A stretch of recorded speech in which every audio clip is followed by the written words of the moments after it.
Saru abva kundiudza kuti ndisarudze between my mom and my little sister.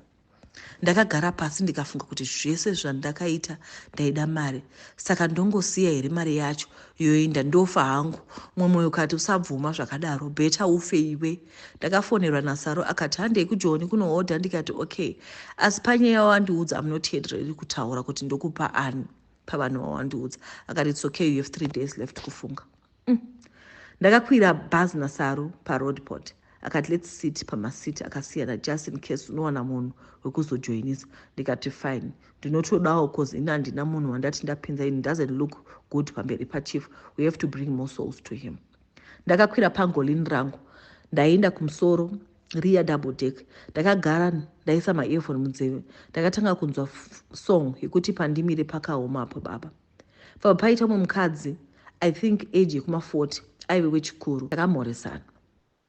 Tabvunzana mutupo, so tricky part is vanhu mozoshama kuti sei muroi akupindira mumba. Most cases akaziva mutupo wako akutodetemba nawo zvake zvaita. Ndakatanga kubvunza kumusha, vakati guruve. Ndikati mutupo, vakataura. Ndikatanga nechemwoyo kudetemba mutupo wavo, ndichitaura zvandinoda kuti vasaramba zvese zvandichavauza. She told me vari kuenda kuJoni kune murume wavo wozodzoka month-end. Ndikati ko kuzimu moitei? Vakati hapana, asi vari kuda kutanga business since murume ari Joni, it's easy for her kuuya. Ndikati fine mother, I'll help you. Kukuratidzai kunohodhiwa nekuti munozvifambisa sei pabhodha nezvakawanda. She was so happy. Vakatora nhamba dzangu, takapesana hedu bhazi parakasvika Joburg. Ndakatenga ndikadzoka. Ndichingosvika kumba ndakazviudza ndiga kuti my little sister ngaaende hake pana mai vangu. Kwete, ndakabva ndamutengera ye favorite phone, iPhone. Ndikatenga hembe, ndakaita zvakawanda in a way of saying goodbye. Ndaitoziva kuti once chief vaudza munhu vanotovata vasvika. Ndakabva ndaudza mama kuti ndiri kuenda kumba kwaSaru ndodzoka mangwana. Ndakaziva kuti handingakwanisi kuona my own little sister achipera mweya.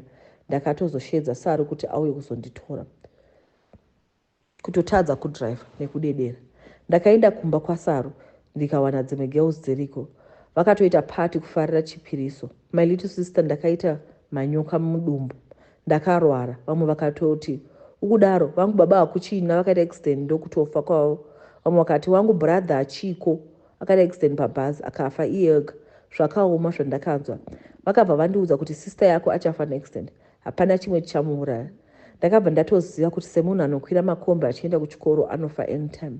Mangwana acho my sister akamuka akati ari kuenda kunoona shamwari yake nekuti ndakafona makuseni kuna mama. Vakati wopedza varota again, hatsina kumira musha.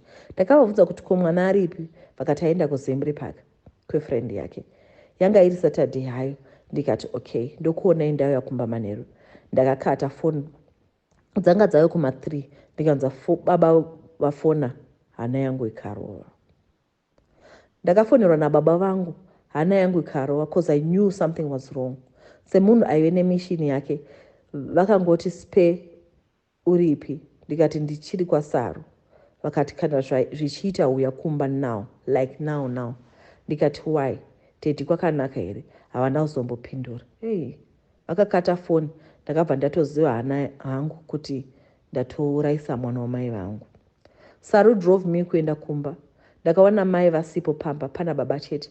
Vakati handei kuchipatara, hanzi mwana aita accident on your way to Zembe Park. Aitramuna Mutare Road, just after mabvuku 10 off nekombi.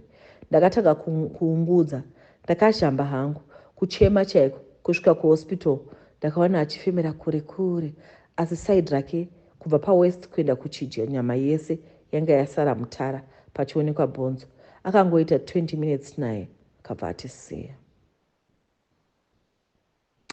Ndakatoziva kuti mwana wamai vangu aenda kuZambia, vamutora havo. Chief vakabva vaisa mari muaccount mangu yePanamo. Ndakatenga the most expensive casket pasi pano. Ndikaita zvinorova parufu. Ndakaviga hama yangu zvinoshamisa. Akangoita a week taviga tikaenda kuZambia negirls. Kusvika kwaChief tikapiwa zvihari zvaive neropa. I knew this blood ndere mwana wamai vangu. Tichidzoka business rakaita kudira mari. Munongonzwa imi. Takatozoita zvekuhodha big stocks kubva kuChina nemacargo. Ndaingozadza container rangu ndiri ndega rotouya. Kana kumbonzwa kuti pane duty kuZimra. ndaiona semanhazi. Ndakatenga my own house, ndakutoshiya kwekuisa mari. Asi dhiri randakazoudzwa naSaro, hanzi musi wakafa my sister nemwedzi wacho ndowandaifanira kuuraya again, same time, same dates, same months, so every year panodiwa ropa. So that lady Sistindo vandakasangana navo mubhazi vakazofona after a month vakati vawana mari yekuita business, vakuda my help. Pane zvandakapromisa ndakavasheedzera kumba kwangu, vakaemera kuti shuwa munhu asina murume kuita all these things neimba yakadai. Vashandi vangu hope kubva kuna cook kusvika paiko wamungafungira. Vauya vagara, ndavatora first trip. I acted all innocent kuitira kuvakwezva more. Manje dhiri randakavaitira ndakavati ndokupai place kwamachipisa. Pandaitira inini motengesera ipapo. Ndaiziva kuti ndikazorera ndove iya kuitira makastoma, saka mother iyi ichafara nebasa. Vakatengesa wena. She was so excited. Trip number 3. Ndakazoudza kuti tadzoka Sistindo, I want to take you to Zambia. Munonyatsohota musha. Plus things are cheap as well. Vakafara. Vakakumbira murume haana kuramba. Vakasiya vana vavo. Tisu avo kuZambia. Ndakaita the same ndakaitwa iya. Vakaita process iya. Asi vasati vanyatsosimba, vakatanga kuchema kwandiri kuti sei ndavapinza pakadai. Ndikavati saka imi zvamaiyemura life yangu maiti kukanga nzungu here. Vakazoti okay, I'll try. Ndikati that's better. Iniwo ndaivamanikidzira kuitira mapoints angu muclub nachief. The more you join vanhu, the more yaunowana mapoints uchiwana mari. Havana kuitwa yebenzi havo semunhu aive nevana kare. Vadzoka kumba, life yavo iri kuita, vakatanga kusimuka. Vakatoti murume siya basa kujoni uite uchimaneja business zvafamba mushe paya. Yasvika time yekuti vaise first sacrifice. Vakapiwa option yemurume kana firstborn yavo. Mother vakapinda busy panyaya yekusarudza, asi ndaitoziva kuti murume wacho ndiwo vanotosarudza cause aive akadzungaira. So pane kusarudza mwana wako kana vedway. Vakazouya kwandiri after 3 days vakati murume ndiyo wavaiita give in. Ndikati okay, let me contact chief ndovaudza kuti ndiyo sarudzo yenyu. Ndakaita sekudaro. Vakaisa mari muaccount. Chief vakaisa mari muaccount mangu nekuti wagona basa wapinza ropa. Murume wamother akangoti achibva kutown hake akuda kutonosvika kumba akaita accident. Akaita head on akatyoka mutsipa ndokuzofira muchipatara. Zvabva kuitika chief vakatumira mari muaccount yamother for funeral use. Murume akavigwa. Saka pese panourayiwa munhu, we all travel back to Zambia kunonwa ropa. Hazvina basa kuti tamwa ropa remunhu ari kurwara here kana kwete. Chatinongopiwa is blood. Tese toungana tonwa. Saka tese ini namother tanga tasara nekuzopa imwe sacrifice number 2. Ndopanga pane nyaya manje. Ini ndikati kana gore rekapera I'll quit, ndobva ndasiya hangu kuzokupedza mhuri yangu kwete. Ndanga ndasiyira kuti kusanyengwa kwataita takabva tanzi dana naye pachenyu murume munomudii. Taiti tikaenda kuZambia taivata mubig room nekuwanda kwedu, we would do 6 tega vakadzi kuisana zvisi zvaisamboshamisa. Zvaita kuti kunge zvinhu zvisina kana basa. Asivo chief vairara nesu havo taizvinzwa kuhope ozvikwambo zvavo, I don't know, but taiona face yavo. Pane munhu abvunza kuti saka makore aya motengesa sei kumasatanist. My reply is handikwanisi kunyatsotsanangura. Asi kana pane vakambozvinzwawo zvekutengesa makore ako, especially kuMozambique vanonyanya kuzviita, kuti vanofembera kuti zvaune 18 years izvozvo wakafita kurarama dzimwe 30 years ahead of you. So vanotora amwe 15 iwo sara ne15. Saka after 15 dziya unobva waurayiwa, then business nemari yosara ichiita unenge washandira as chikwambo for 15 years dziya dzawakavapa zvagara zvemushonga hazvinzwisisiki. Gore rakasvika kuna November ndikati this is my last moment kuita mari, ndigotanga kuunganidza mari dzangu, ndichitanga kutenga dzimba. Ndaisachengeta mari mubhengi, ndaiziva kuti kana yopera inorwadza. Vana Saro ndakatanga kuita distance navo ndisisaende kuZambia, ndichirota hope chief vachiuya kuzondirwisa.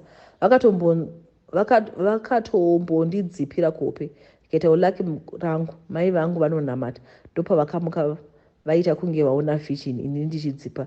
Ndopa vakandifonera handina kukwanisa kudavira foni. They had to drive kuya kumba manheru ndokutopona kwandakaita cause ndairwa nachief vachiti tauya kuzokutora tende newe nokuti wafunga kuti siya. Ndakabva ndatotama kwekugara. Ndikaudza maparents angu panga pasisina time yekunzvenga. Ndakabva ndatanga kubleeda kusingapere. I told them everything. Kusiya mafiro akaita little sister yangu. Ndakatya kuti ndikavaudza baba vanogona kunditema nedomo. Asi mai ndakazovaudza vari vega nokuti I had to confess no matter what. Ndakaudza mai vakaita kunge vabatwa mitezo one side kubva zuva randavaudza zvese havana kuzoita mutano vakatozofa neheart attack. Baba vakangoraramawo for 3 years after my mom's death vakazofawo nemwoyo as well. Ndikasara nemabrothers angu ndokuzotangawo kuenda kuchechi. I joined choir ekuchechi kumachechi eminana. Ndakapinda mukwaya hangu ndikatanga kuita zvamwari ndichigara ndiri kumba kwapapa vedu. Ndopandakasangana nebest friend yapapa akandifarirawo akandinyenga.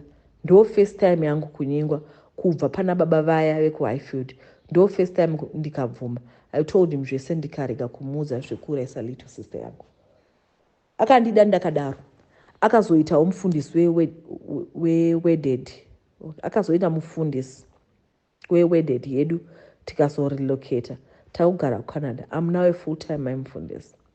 Pazvinhu zvemushonga zvese ndakasara nedzimba chete. Dzandakazotengesa ndaroorwa. Mari yacho ndikaendesa muzvikoro kumamisha kubatsira vanoshaya. Ndakatanga a new life nemari isina chitema. Ndakazonzwa kuti Saro akatsikwa netrain akaita mafufu. Vamwe girls dzakapondiwa nematsotsi. Asi madha vaya varipo vakazosiyawo, asi vakasiya vajoinisawo vavo hameno nawo kuti kana pane vachiri kuenda kuZambia vave papi. Ndinombotaurawo navo madha vacho. She's now a church member. Ina am happily married. Ndine vana 3. Ndinotenda nokuteerera vadikani. Mumabhazi umu ngwarirai pakufamba usangobvuma kuita ufriend nemunhu ende usatombotaure mutupo wako nekwaunobva. Better kutonyepa the best. Ngwarirai mafriends enyu. It's better to lose a friend than to lose your soul. Handina kuzoda kunyanyotaura nezveaccident yakaitika kuna sister yangu cause akauraisa vanhu vasina mhosva plus hama dzacho dzogona kuva pano hazvizoiti kuvarangaridza. Ndopaperera episode yanhasi. This is so touching, and what I just want to say is, as Zimbabweans, sometimes we are too friendly tikapinda mabhazi because we were raised as communities. We were raised to respect our elders. We were raised to respect people who are around us. Tikaenda pinda mabhazi tinofara kutaura makadi kondo zviri nomauzve kotingagodi tinomhorosa vanhu vanenge vari pasaidi pedu. But I think we need to create boundaries. Let's learn to create boundaries. We don't have to overshare, especially madzimai. Tiri vanhu vanofarira kutaura nyaya dzedu. Toita kutoudza handogara kuHarare ndine vana vatatu ndakazoda ndika. Let's learn to create boundaries. Let's learn to be people who are prayerful. Learn to mind your own business. Pinda mubhazi tose tiri kuenda kuJoni. Tongofamba edu tiri mubhazi rimwe chete. Unomhorosawo be kind. Muri right tiri right. Zviperere ipapo. Zvimwe izvi dzidzai kuvanhu vanonamata. Ngatidzidzei kuvanhu vanonamata. Tichipinda mabhazi usati wabva kumba namata kuti Mwari, cover me with your blood. Ropa renyu Jehovha rakanoteuka pamuchinjiko, so that hatizivi vanhu vatinosangana navo vanenge vane mission nemammission to destroy us. Let's learn to pray for ourselves. Let's learn to talk about God. Let's learn to share about shoko raMwari. Ukaona munhu akuda kutokuudza kuti koini ndiye business rakazodai motopoti akanda, mambohwa here kuti Jesu anokudai? Mbovadzidzai nezvaJesus. Because sometimes, because tinotambura isusu kuZimbabwe tinenge tichitambura tichizama kuriritira mhuri, tichizama kudi odowa kuti kwai paita mukoto zvobodo muko, people are taking advantage of economy yakaoma. Odo uyu mukoto uye zvakuti ujoinisa zvinhu zvausingazivi. Tinokutendai nekuona kwamaita episode ino. Please consider hitting the subscribe button. Let's share these testimonies. Ndatenda.